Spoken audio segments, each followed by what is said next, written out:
It is preparing to stream. It's setting up. We're good to go. Good morning, Susan. Hey, hey, Paula, it's been a day. Look at Oh, that. 24 hours. And good morning to all of you out there. My name is Paula Scaper. I am your host of the Uncertainty Brief. And I am Susan Goebel, also your host of the Uncertainty Brief. And I am excited for today. It is not my topic, so I will not be spending as much time chit-chatting. We're going to toss this one. We're going to focus today on Rev Ops, which is very important, right? Making money, talking about branding, talking about all of these marketing pieces. And I know that, Paula, that is right up your alley. And so we were talking a little bit before we hit go on this. Technically, you hit go. And we were talking about the various engines of the business. Can you tell us a little Yeah. more? Yeah, sure. So, when we're looking at a business, when we're looking at how do we optimize the performance of that business, there are four engines that really need to be working together. It's kind of like your car, right? You have your fuel system, you have your transmission, you've got all the different parts. If they're not working together, you get kind of a clunky ride and you don't go very far. It's true. Business, just the same thing. So in a business, you've got your revenue engine, right? That's the engine that brings money into the business, keeps the money flowing into the business, right? It's your marketing systems, it's your sales systems, and it's your customer service and customer retention system, which a lot of people tend to overlook, but those are really critical. Then you have your operating engine, right? Your operating engine is everything that you do to actually deliver the value you deliver to your customer base. So if you're in a manufacturing company, it's your production floor, it's your GM, it's your CFO. I mean, your finance people are pretty important in any business. We'll talk about that. But that's your operating engine. And then you've got two more that are kind of ubiquitous. So you have your leadership engine, which is how you show up and how you lead. And a lot of companies will not pay enough attention to fine tuning that leadership engine. And when that one gets rocky, it tends to break the other two. And then you've got your technology engine. And I'm really excited for when we get to the day we're going to talk about that tech engine because we've got some cool stuff coming up. And I'll let you tell people about that later. But those are the four engines. And I like to start with the revenue engine. And for a very specific reason. Most of the things that you're going to do today to generate revenue in your business aren't going to bear fruit for weeks or even months. And in some cases, if you have a long sales cycle, it could be years. And so often we look at revenue and we think gonna hit the phones, we're gonna pound the phones, we're gonna call leads, we're gonna find people who need and we're gonna sell them stuff. It's all gonna happen real quick. It's not the way that it actually works in real life. And so we're a bit like farmers who show up on the field for the first time in October and wonder where are the pumpkins at, man? But we forgot to plant the seeds back in April. And so no Yeah. pumpkin, right? So that's why revenue engine first. And then I know tomorrow we're going to Well, talk a little bit about the ops engine, which is your wheelhouse. Going to be a lot of fun there. And then next week we've got some cool stuff planned for the other two engines, and then how to bring it all together and build a strat plan. So if you're following along with this, by the end of next week, by next Thursday, you're going to have a real clear picture on how to strategize and reset each of those engines. Because the other thing we've kind of talked about a little bit, but haven't said in so many words, is that what's going on right now in the world means that all of the systems we've built were built for a climate that no longer exists. The business world has gone through a climate change catastrophe or a climate change rebirth. It depends how you look at it. But the climate's certainly not what it was a year ago. And so we need to rebuild our engines for that climate. We need to reset them. We need that winter gas coming through. And so that's the goal, is by the end of next week. So we're going to end next week talking about how we tie all this together and how do we actually conduct the work that needs to get done to reset our strategy so that we hit the ground running in January and have a super strong 2026. and let's face it, right? Companies don't have a tendency to go out of business because they're making lots of money. True. So Rev Ops is very important, making sure that you get the customers in the door, those who are the right fit customers in the door Mm-hmm. is also important. And we'll talk tomorrow and other times about the fulfillment side of it. But if you don't get them in the door and you don't collect the money, then you probably don't have a very healthy business. Yeah. I mean, that's the reality of it. And a lot of businesses, if you're in business and you stayed in business for any length of time, you have a decent enough product and service delivery that it's not critical. I mean, sometimes there might be, but that's incredibly rare. 99.5% of the companies that are out there are delivering something of value. And You so know, the key is getting people to know about it. well, it is, and in this communication age that we're sitting in, you had talked about this a little bit before we went live. That ultimately, there's lots of channels out there. Oh yeah. It's not about there being a lack of ways to reach customers. It's about which channels are actually going to convert for you, Mm-hmm. and the tools and tech that you use today versus what you were using 5 years ago, 3 years ago, heck, at that point, they are still just tools. And so, how do we make best use of those in order to generate the revenue we need for consistent lead flow? And I'm saying consistent because consistent is important to grow the business. Yeah. Yeah, exactly. And the key there, when you're looking at your revenue engine, and we talked about, you've got your marketing engine, you've got your sales engine, and you got your customer retention. So you got those three components there that need to work on. For most of us, the concept of sales is pretty clear. Yeah. Most of us know, what's involved in giving a proposal or a quote or an estimate, getting agreement on that, getting a signature, sending an invoice, getting a check. That's pretty commonly understood, right? We've been doing it since the first time our parents gave us, okay, I'm going to age myself a quarter to go into the candy store and get the penny candy now, right? Now you better give your kids a couple of bucks. But, I remember a time when you could get a candy for a nickel. And so, that was your first experience with the process of sales. And it happened pretty darn young. Most of us also figured out how to work our parents over pretty darn young.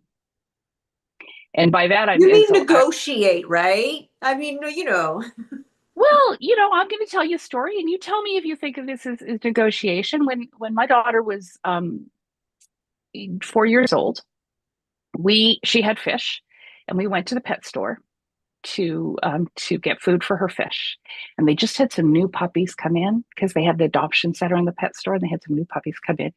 And so we used to go in and visit the animals that were up for adoption. And my daughter fell in love with specifically one of the puppies in this litter, fell in love. And so I did the bomb thing. I was like, we can't bring home a dog without your dad's consent. So I'm not going to say no. Haha. I'm going to say yes. Now, my husband, not a dog person, 25 years ago, not a dog person. So I'm pretty confident here, right? Okay. So we went home. She asked her dad about the dog. Now we had a newborn baby at the time. She asked her dad about the dog. He goes, puppies are a lot of work, honey. Mommy's got a new baby. I don't think that's really fair to ask her to deal with a newborn puppy and a newborn baby at the same time. We probably should think about a dog. He's trying to kick it down the road. She accepts his decision. He's got to go out to work that day. So they're watching TV.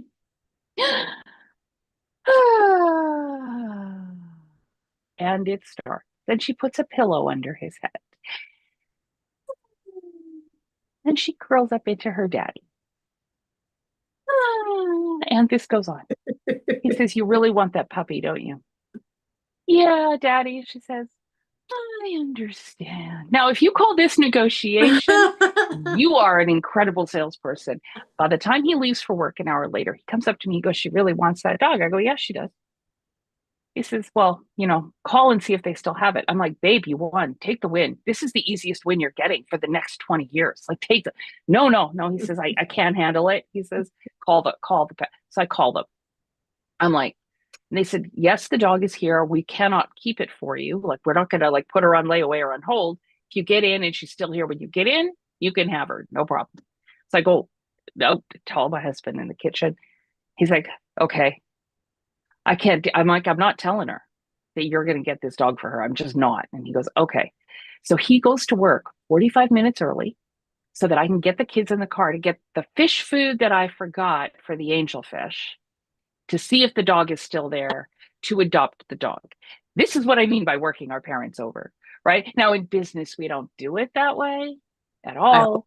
all. I hope. Yeah. If you're doing this with your clients, we should probably have some other conversations. Like, really, we need to talk.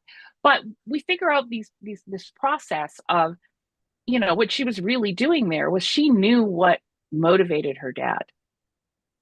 And sales is about understanding what motivates the person whose cooperation you need in order to achieve the end result, right? Which is often buying from you. So you got to understand people's motivations. And then when you understand their motivations, then you can leverage those motivations. And there was a point to this story because that's exactly what marketing does for you. So marketing isn't about closing the deal. Marketing is about understanding the motivations of your buyer, which is knowing what they need, knowing why they need it, knowing how fulfilling that need makes their lives better, right? And then, the end result of that is now you're able to communicate with the market. And if you take that example that I just gave you and you thought, okay, if I were a pet adoption center and I wanted parents to be intrigued by the idea of having a pet in their house and what it could mean for their household to have a pet in their house, how could I leverage a story like that to hook other dads? Right. And so now your ads are telling a story about bonding with your child. Your ads are telling a story about the big hug. And think about it, you see this in pet ads. So think about the pet ads where the puppy comes home and the kid's all excited. Who's that ad for? It's not for the kids, although we think it's that ad's for mom and dad. You know, this is a simple thing you can do to put this kind of joy on your child's face. What parent is not motivated by joy in their child's face? What parent is not motivated by those baby hugs, right? Like, this is what marketing is. It's about finding the motivators and tying the motivators to what you sell. Right now, fast forward 25 years, we now have our third and fourth dogs living in the house. And the strongest advocate for those puppies has not been me or my children. So we'll leave it there. Sales is also a very good thing because sometimes it introduces people to something they didn't know they needed in the first place. Hey, who doesn't love a little bit of puppy love? And everybody loves puppy love. But It's interesting, right? And do you find that ultimately, as time has moved forward, two things as questions are popping into my mind. One is the amount of time required in front of your prospect, your lead. How much has that shifted and changed over the last decade? Because as the channels multiply, as the messages are all over the place, we often go, well, sometimes there's an X number of hours, and I'm sure you'll talk about that. And then the other piece is, has the sophistication, or maybe on the other side of it, it's not sophistication, it's complexity, maybe? Is that what you're thinking? No, I'm trying to find a nice way to put it. I'm fairly, I see a message and I go, okay, in my head, I'm going, well, what's the bias? What do you actually want? I'm very, oh yeah, word for it. And I'm like, nah, I am a very negative person to try and get a message to, because unless I actually know that I need the product right now, I get very annoyed by being bombarded all the time with messages. okay. There's a word for that. And I'm at the moment having Skepticism. skepticism. That's Yeah. the Okay. word. Okay, so time in front, and the level of sophistication and skepticism that our prospects have. Sorry, thank you for that. You're welcome. So the answers are yes and yes. When I started my career and at the time, I mean, the beginning of my career, I worked in the publishing industry. And our reps would tell our customers that they needed to book a minimum of 3 ads. They needed to be in front of our audience a minimum of 3 times in order for people to remember their name. Right. That's not to understand what you do. That's not to understand the value. That's just to know your name 3 times. To know, sorry, I'm gonna reword this so I can make sure I'm clear. So that I just recognize that I've even seen your name before 3 times. Correct. Okay. Familiarity. Absolutely. So if I'm a fishing tackle store and I'm on a major shopping street, I need to be in front of fishermen 3 times in order for them to be walking down the street and go, oh, I've seen that name before. Maybe I should go in. Okay. Right. That was at the start of my career. The current wisdom is 12 quality exposures. So Oh, the and number has you've got a gone from 3 to qualifier in there. 12, and Yeah. we've added the qualifier of quality exposures because Define we are quality. so bombarded with logos Ooh. that we don't see most of them. Right. So you go to your LinkedIn feed and you see the number of impressions and you got, 200 impressions or whatever it might be. Right. We could have a whole other, it would be a whole day talking about LinkedIn's algorithm, but you see your number of impressions. Yeah.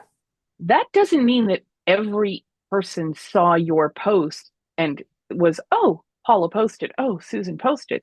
That means that your post was buried in the feed of 85 people, 200 people, 500 people. Not all of them will have noticed it. Right.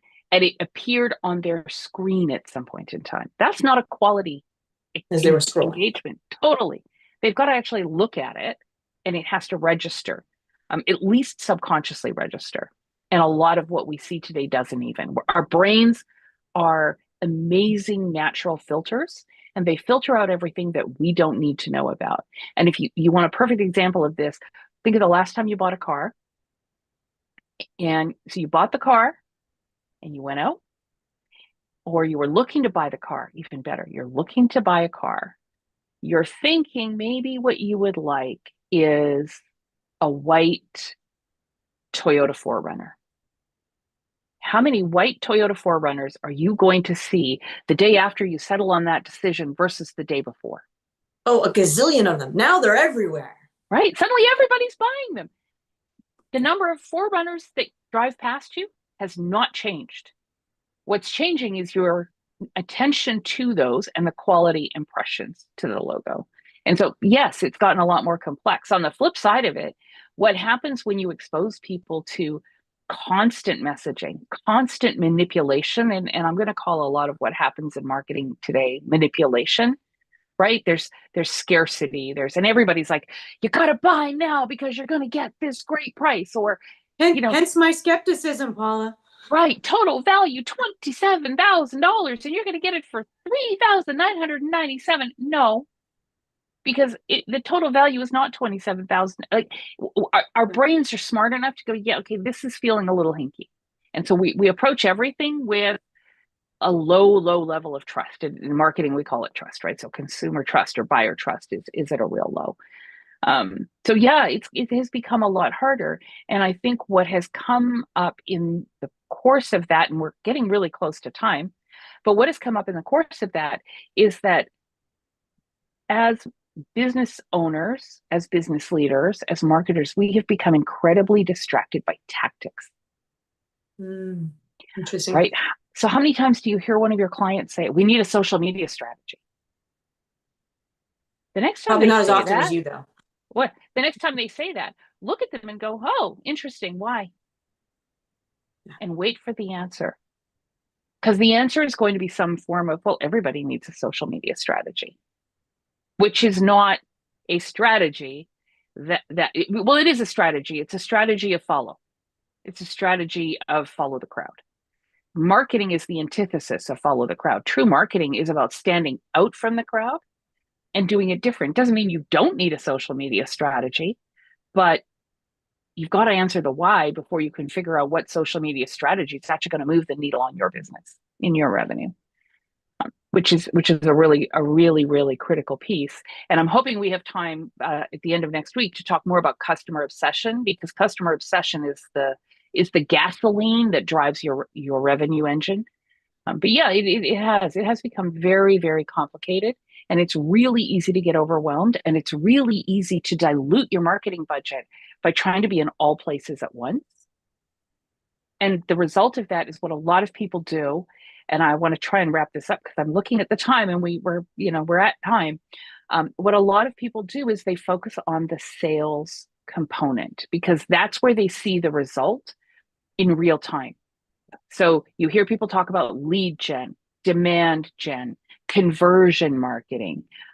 We used to call all of that prospecting, and it had nothing to do with what happened to get the attention of the buyer. And so what we've also done is we've created a wisdom around the industry where you have everybody at the bottom of the funnel fighting for the attention of those customers, the 3% of your market. So this has not changed. 3%. So of the thousands of customers out there, for every 1,000 customers out there, there's maybe 30 ready to buy. And the whole world is fighting for the attention of the 30, and they're not paying attention to the 970 others that aren't quite ready to buy yet. When you get your marketing engine running, what you do is you get the attention of those 970 other people, and they look at the funnel they're in and they go, this is crowded and it's not really serving me. And they come across to a much less crowded funnel that you control way earlier in the process. And then when they get to the bottom, you don't have any competition. Mm-hmm. And so, when we're looking at marketing, we want to do those two things, right? We need to have a system for closing the business or we're done. That's the most important thing. But we also need to have a system for getting attention and standing out so that we are in a funnel of one competitor, and have more control. And that's when your close rates go up, but that's also when your pipeline is full. And when I talk to people, I talk to people today, Susan, who they have, they're saying, I'm closing, I've got a couple of deals on the table. And I talked to somebody just yesterday and they were like, yeah, my God, we're just on the brink of closing this deal. And that makes my 2026 is taken care of. I'm going to hit my numbers in 26. And now I'm looking to grow those numbers. It's October 22nd, 2025, and 2026 is locked in, and it's a tough economic market. That can be done when you pay attention to your marketing. And so I think part of what we really want people to do that are watching us here is to really have a strong plan for 2026 and activate it as soon as possible so that you're kind of get through that holiday slump and you hit the ground running so that the sales are coming in January, February, March, not April, May, June, and you're worried about the summer slump. Well, and I think that that's the thing that people sometimes forget is the level of strategic planning.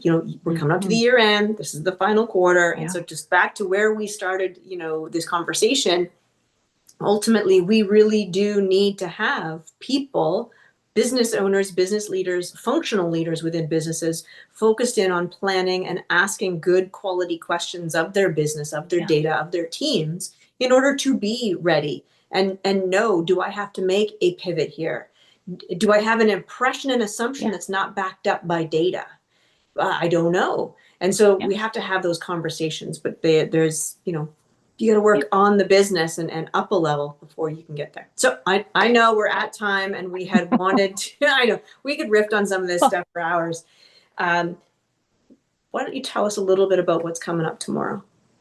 Oh, yeah. So tomorrow we're going to talk about your operating engine, what the components are of your operating engine. You're going to get some of Susan's wisdom on that one. And, I also want to say to people, if you have questions that you would like us to address, send them to us. Put them in the chat for this if you're watching. Send them to us through connect with Susan and I on LinkedIn. Our URLs are here in the description. So connect with us. Send us a private message. Say, hey, I'd love it if you guys covered this, or I'd love it if you answered that. And we'll try and make some room for answering some of those questions as we're moving forward, because we're trying to keep this tight. And I know we barely get to scratch the surface in the time that we have every day. Exactly. And I know we're only doing this one as a sprint. And so we're also trying to evaluate later on, do we want to continue to do this to answer the questions? And we get messages all the time in DMs. And so let's just, if it's valuable, let's keep the conversation going. Yeah. Awesome. Well, it has been fun, and I thank you all for joining us. We're going to sign off for today, and we will see you tomorrow morning, 9 o'clock, right here for the uncertainty brief, where we're going to talk all things operating engine. My fave. See you tomorrow.